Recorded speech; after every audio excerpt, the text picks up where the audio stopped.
सर्वेभ्यो नमो नमः। भवतां शमेषाम् आदरणीयानाम् आचार्यचराणां गुरुजनवृन्दानां काव्यामृतम् इत्यस्मिन् आमुखपटले हार्दं स्वागतम् अभिनंदनं च वर्तते।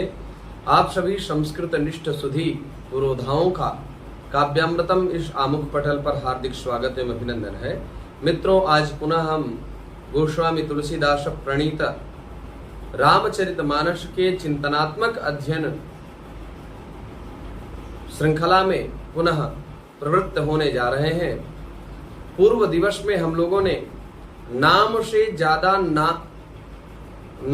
ज्यादा किसी और का महत्व नहीं है, अर्थात नामी से भी ज्यादा नाम का महत्व है, इस सिद्धांत का प्रायोगिक जो व्यवहार था, उस प्रायोगिक व्यवहार को रामायण के द्वारा गोस्वामी तुलसीदास जी ने स्पष्ट किया था। आज गोस्वामी तुलसीदास जी मानस निर्माण की तिथि का निर्णय इस प्रकृत प्रसंग में करेंगे। आइए उसी श्रृंखला में हम लोग चर्चा को आरंभ करते हैं। हम लोगों ने चर्चा कर ली थी राम नाम नर केसरी कनक कशिपु कलिकाल जापक जन प्रहलाद जिमी आलिहि दली सुरसाल।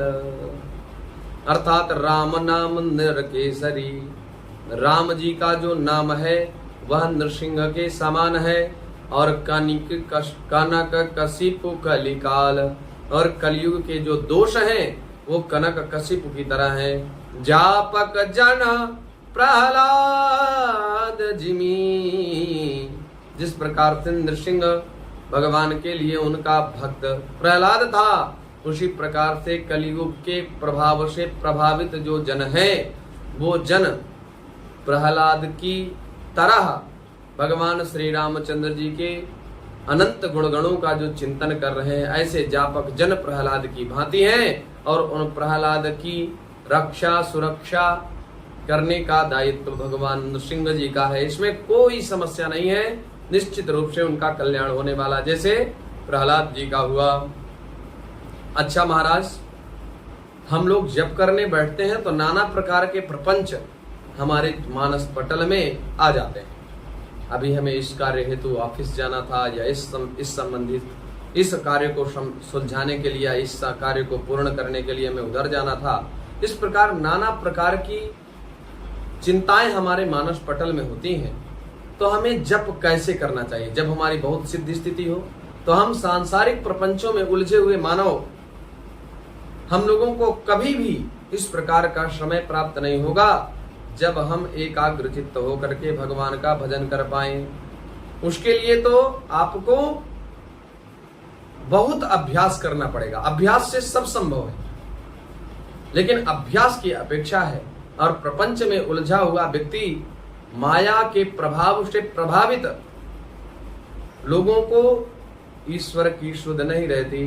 भूमि परत भा ढाबर पानी जिमि जी वही माया लपटानी।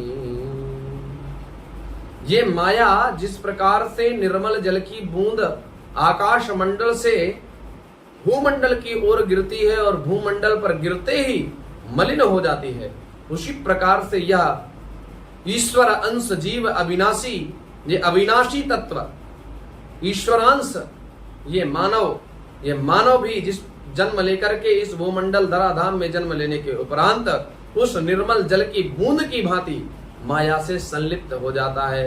और माया को सबको भजे, माधव भजे न कोय, जो कदापि माधव भजे तो माया चेरी होय। अगर हम लोग माया का भजन ना करके माधव का भजन करें तो निश्चित रूप से ये माया के जो पास हैं वो पास बद्ध माया के कमजोर हो जाएंगे और भगवान के चरणों का आश्रय हमको प्राप्त होगा। इसलिए सज्जनों, गोस्वामी तुलसीदास जी इसका भी निर्णय करते हुए कहते हैं, भाय को भाय अनख आलस हूँ, नाम जपत मंगल दिशि दश हूँ। सुमिरि सो नाम राम गुण गाथा, करऊ नाई रघुनाथ ही माथा। करऊ नाई रघुनाथ ही माथा। भाय अर्थात अच्छे भाव से, प्रेम से, और कुभाय अगर कुत्सित हो जाए तो भी नाम जप करना चाहिए। और अनख अर्थात वैर से, बुरे भाव से, और अनख माने होता है क्रोध रहित, या फिर ये हमारे यहाँ प्रायः अनख शब्द प्रयोग किया जाता है। ऐसा मत करो नहीं मुझे अनख आ जाएगी, अर्थात क्रोध आ जाएगा। आलस हूं अर्थात आलस्य। भाय भावपूर्वक, अब कुभाय कुत्सित भावपूर्वक, और अनख अर्थात क्रोध में, आलस हूं अर्थात आलस्य में भी नाम जपत मंगल दिशि दश हूं। किसी भी तरह से आपका चित्त यदि भावपूर्वक, प्रेम पूर्वक भगवान के चरणों में लग रहा तो भी जपिए। माया के प्रपंचों में उलझे हुए हैं, चित्त में व्यग्रता है, उग्रता है, उत्तेजनाएं बढ़ रही हैं, तो भी आप भगवान का नाम जप करिए, सब व्यग्रताओं का समोन्मूलन हो जाएगा। और अनख क्रोध आता है तो कहते हैं अत्यंत कोपः कटुकाश्च वाणी, दरिद्रता च स्वजनेषु वैरम, नीच प्रसंगः कुलहीन सेवा, चिन्हानि देहे नरक स्थितानि। ये क्रोध संपूर्ण पापों की जड़ है। अगर क्रोध आ गया तो निश्चित रूप से आप जान करके भी, ज्ञात रूप में भी अनेकानेक पापों की, असंख्य पापों की कल्पना कर बैठेंगे। इसलिए मित्रों, क्रोध को आने से रोकना चाहिए। सुमिरि सो नाम राम गुण गाथा, करऊ नाई रघुनाथ ही माथा। तो उसी परम कल्याणकारी राम नाम का स्मरण करके और श्री रघुनाथ जी को मस्तक नवा करके, प्रणाम करके राम जी के गुणों का वर्णन करता हूँ। अब कहते हैं गोस्वामी तुलसीदास जी, मोरी सुधारी सो सब भांति, जासु कृपा नहीं कृपा अघाती। राम सुस्वामी कुसेवक मोसो, निज दिशि देखी दया निधि पोषो। निज दिशि देखी दया निधि पोषो। वे भगवान श्री रामचंद्र जी मेरी बिगड़ी मोरी सुधारी सौ सब भांति। राम जी मेरी बिगड़ी को हर प्रकार से सुधारेंगे। जासु कृपा नहीं कृपा आघाती, जिनकी कृपा करने से कभी आघाती नहीं, ऐसे राम जी निश्चित रूप से मुझ पर कृपा करेंगे। राम सुस्वामी, राम जी सुस्वामी हैं, और सुसेवक कुसेवक मूसो, और मुझ जैसा कुसेवक, राम जी जैसा स्वामी इस दुनिया में है ही नहीं। तो मुझ जैसे कुसेवक को भी सुसेवक बनाएंगे राम जी। निज दिशि देखी दया निधि पोषो। इतने पर भी उन दयानिधि ने अपनी ओर देखकर मेरा पालन किया है। लोकहूँ वेद सुशाही बरीति, विनय सुनत पहिचानत रीति। गनी गरीब ग्राम नर नागर, पंडित मूढ़ मलिन उजागर। अर्थात अमीर हो अथवा गरीब हो, गंवार नगर निवासी हो, पंडित हो या मूर्ख हो, बदनाम हो, अपकीर्ति प्राप्त हो, या यशस्वी हो, वर्चस्वी हो, ओजस्वी हो, इससे भगवान को कोई लेना देना नहीं है। मुख्य कारण क्या है भगवान के रीझने का?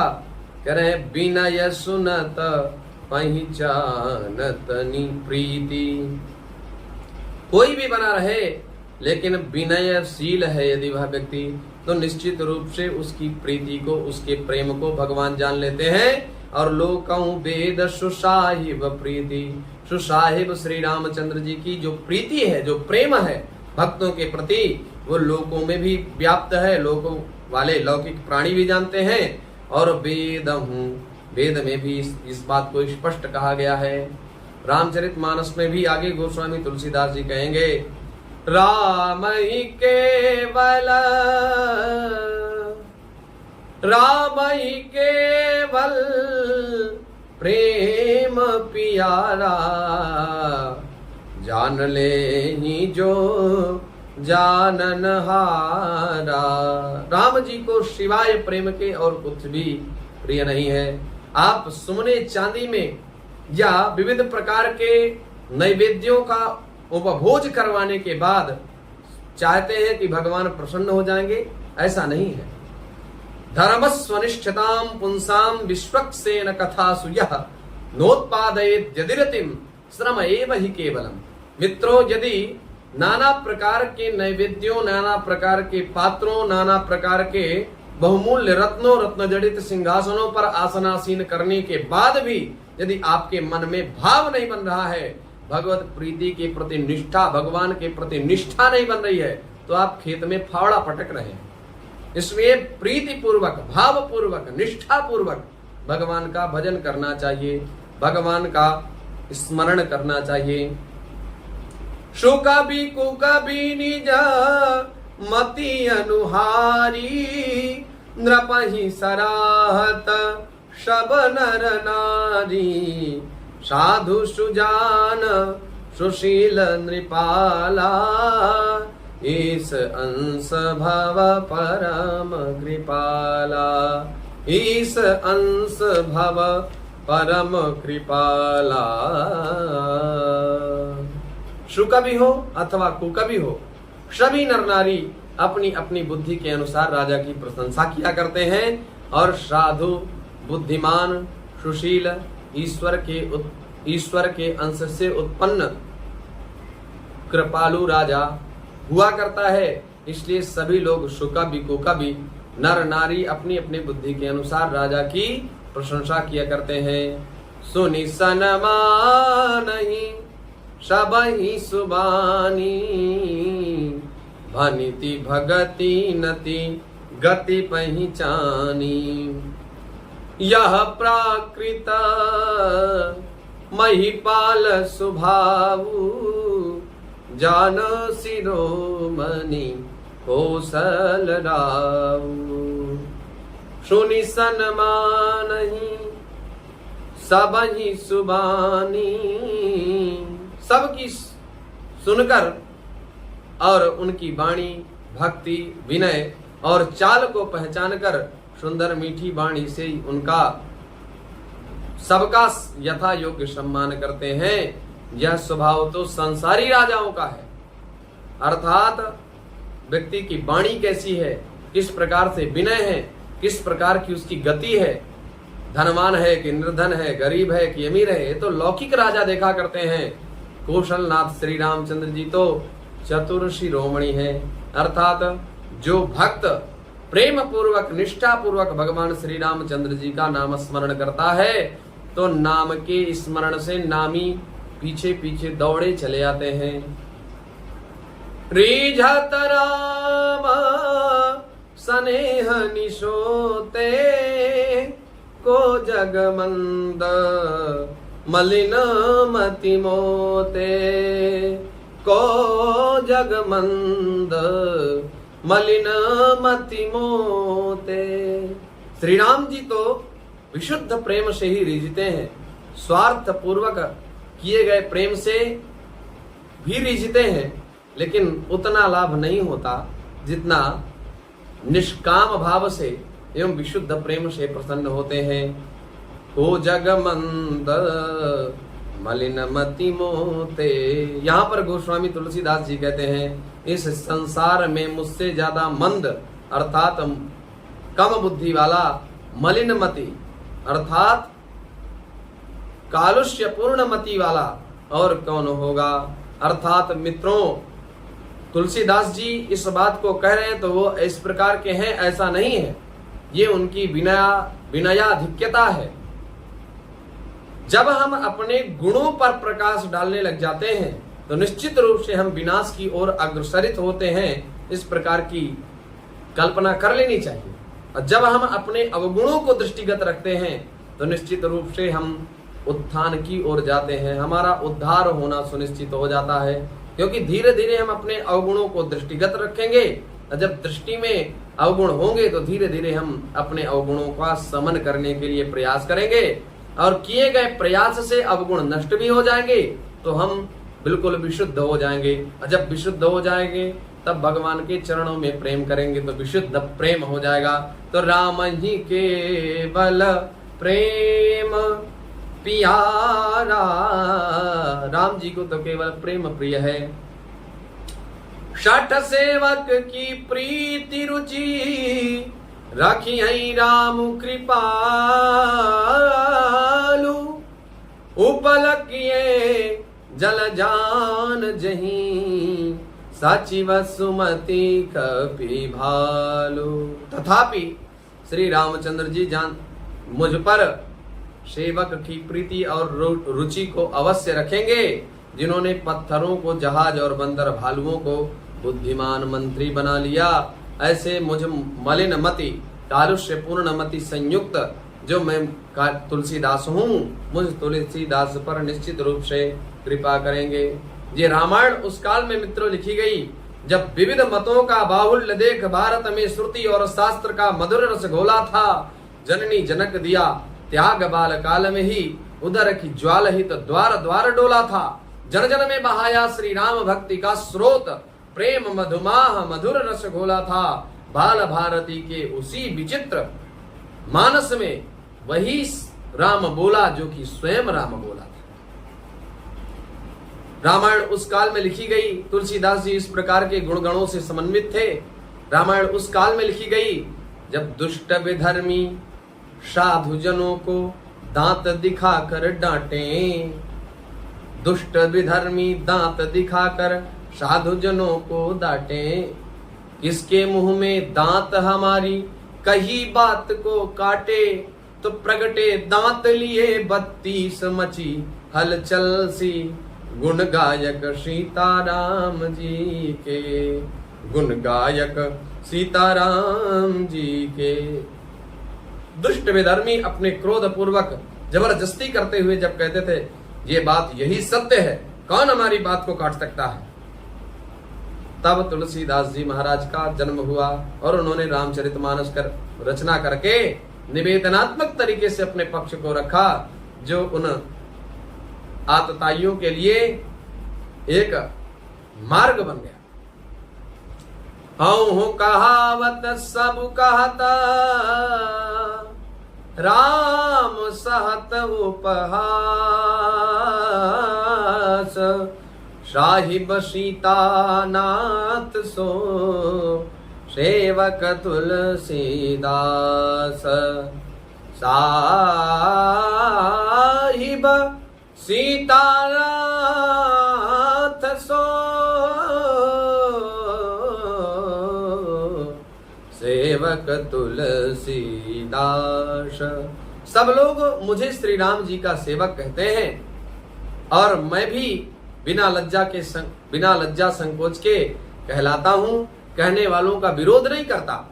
कृपालु श्री रामचंद्र जी इस निंदा को सहते हैं कि श्री सीता नाथ जी जैसे स्वामी का तुलसीदास जी जैसा सेवक है, अपने को अत्यंत अधम मान रहे हैं। ये उत्कर्ष है, इतनी विनयशीलता। आज हमें कोई अगर दूसरा कह दे, कोई शब्दावली का प्रयोग कर दे जिससे हमारे मानस पटल में आहत हो, कष्ट हो, तो निश्चित रूप से वो बात हम 1 महीने तक नहीं बुला पाएंगे। गोस्वामी तुलसीदास जी स्वयं अपने मुंह से कह रहे हैं, आपको कहने का मौका ही नहीं। आप हमारे अवगुण क्या बताओगे जब हम आपको पहले ही बता दे रहे हैं। वाह, तुलसीदास जी की अद्भुत काव्य कौशल एवं काव्य क्षमता को प्रणाम। अति बड़ी मोरी ढिठाई खोरी, सुनी अघनर कहूँ नाक सकोरी, समुझी सहम मोहि अपडर अपने, सो सुधि राम किन्हीं नहीं सपने। यह मेरी बड़ी ढिठाई और दोष है, मेरे पाप को सुनकर नरक ने भी नाक सिकोड़ ली, अर्थात नरक भी मेरे पापों को सुनकर के अपनी नाक सिकोड़ दोगा। मैं इतना अर्थात नरक में भी मेरे लिए ठौर नहीं है, स्थान नहीं है, यह समझकर मुझे अपने ही कल्पित डर से डर हो रहा है। अर्थात किंतु भगवान श्री रामचंद्र जी तो स्वप्न में भी इस मेरी ढिठाई और दोष पर ध्यान नहीं दिए हैं। भगवान आप कैसे हैं, इस पर दृष्टिपात नहीं करते। नहीं तो क्या हिरण्यकशिपु से ज्यादा बड़ा कोई आतताई रहा होगा।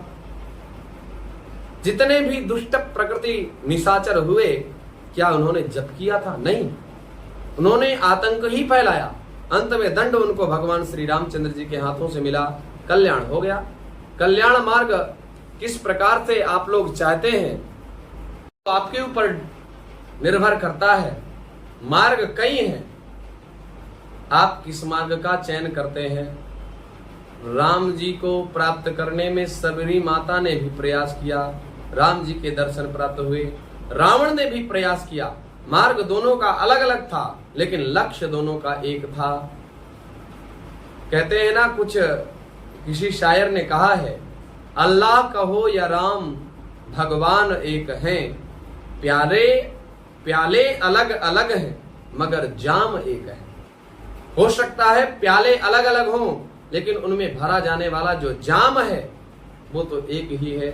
इसलिए ईश्वर एक है, उनको प्राप्त करने के मार्ग अनेक हैं।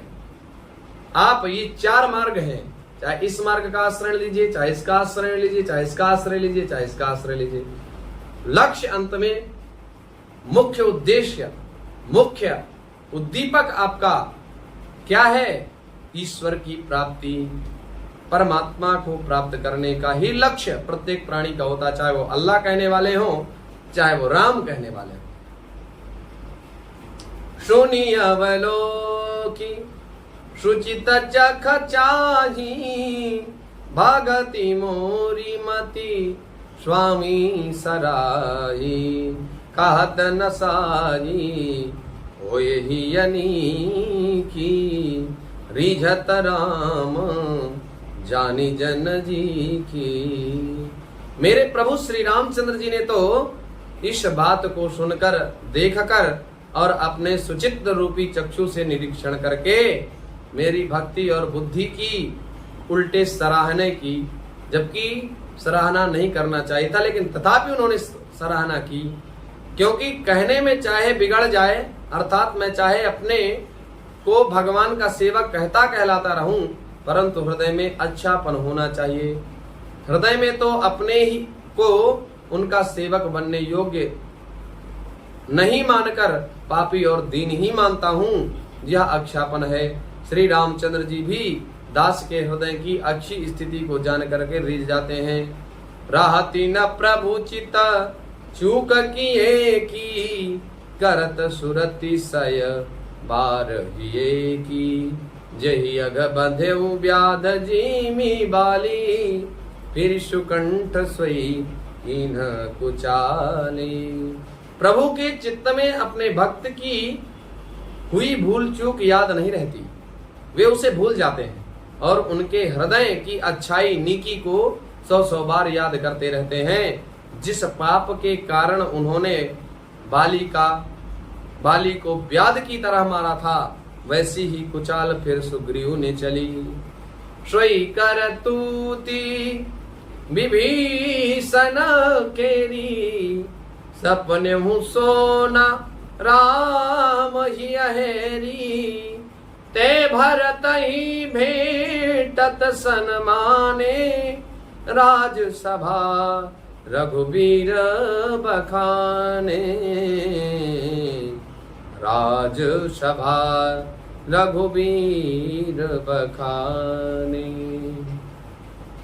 अर्थात वही करनी विभीषण की थी, परंतु रामचंद्र जी ने स्वप्न में भी उन पर विचार नहीं किया।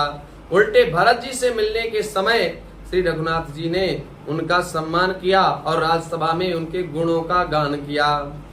प्रभु तरु तर कपिडार पर, ते किए आप समान, तुलसी कहूँ न राम से, साहिब सील निधान। प्रभु श्री रामचंद्र जी तो वृक्ष के नीचे और बंदर डाली पर, अर्थात कहाँ मर्यादा पुरुषोत्तम सच्चिदाघन परमात्मा श्री राम जी और कहाँ पेड़ों की शाखाओं पर कूदने वाले बंदर। परंतु ऐसे बंदरों पर भी उन्होंने अपने समान बना लिया। तुलसीदास जी कहते हैं कि श्री रामचंद्र जी सरीखे शील निधान स्वामी कहीं भी नहीं है। अर्थात प्रभु तरु तर कपिडार पर, ते किए आप समान। शाखा प्रति शाखा पर कूर्दन करने वाले जो कपिजन है, बंदर हैं, उनको भी रामचंद्र जी ने अपनी कृपा से अपने अनुकूल बना लिया, अपना भक्त बना लिया। तो निश्चित रूप से हम जैसे अदम भी भक्तों की श्रेणी में निश्चित रूप से गिने जाएंगे। जरूर हम भक्त बन पाएंगे, चाहे जितनी कालुष्यता हो। वो कालुष्यता तो भगवान अपने आप हटा देंगे। आप समर्पण भावना करके तो देखें, सारे दोषों का शमन अपने आप ही हो जाएगा। राम निकाई रावरी है सबही को नीक, जो यह साची है सदा, तोनी को तुलसी का। हे श्री राम जी, आपकी अच्छाई से सभी का भला हुआ है, अर्थात आपका कल्याणमय स्वभाव सभी का कल्याण करने वाला है। यदि यह बात सच है तो तुलसीदास का भी कल्याण कैसे नहीं होगा। यही विधि निज गुण दोष कहीं, सब ही बहुरी सिरुनाई, वर्णम रघुबर विशद जशु, सुनि कलि कलुष नसाई। यही विधि निज गुण दोष कहीं, इस प्रकार से अपने जो गुण हैं और जो दोष हैं उनको मैंने स्पष्ट प्रतिपादन कर दिया। सब ही कहूं, सबसे बार बार निवेदन पूर्वक बता रहा हूं, और सब ही बहुरी सिरुनाई, बार बार सभी के चरणों में प्रणाम कर रहा हूं। वर्णम रघुबर विशद जशु, रघुबर अर्थात रघु में जो श्रेष्ठ हैं, रघुकुल के जो श्रेष्ठ भगवान मर्यादा पुरुषोत्तम श्री रामचंद्र जी हैं, उनके विशद जस, जो विशद है, अत्यंत व्यापक है, विशालतम है, ऐसे विशाल यश का वर्णन करने का प्रयास कर रहा हूं, जिसका वर्णन सुन करके सुनी कलि कलुष नसाई, कलयुग का कलुष, जो कालुष्य है वह नष्ट हो जाएगा। तो भगवान हम लोगों पर भी कृपा करें और हमारे भी अंतः पटल का कालुष्य नष्ट हो। इसलिए बारंबार भगवान श्री रामचंद्र जी के चरण कमलों में प्रणिपात करते हुए पुनः अपनी वाणी को विराम देते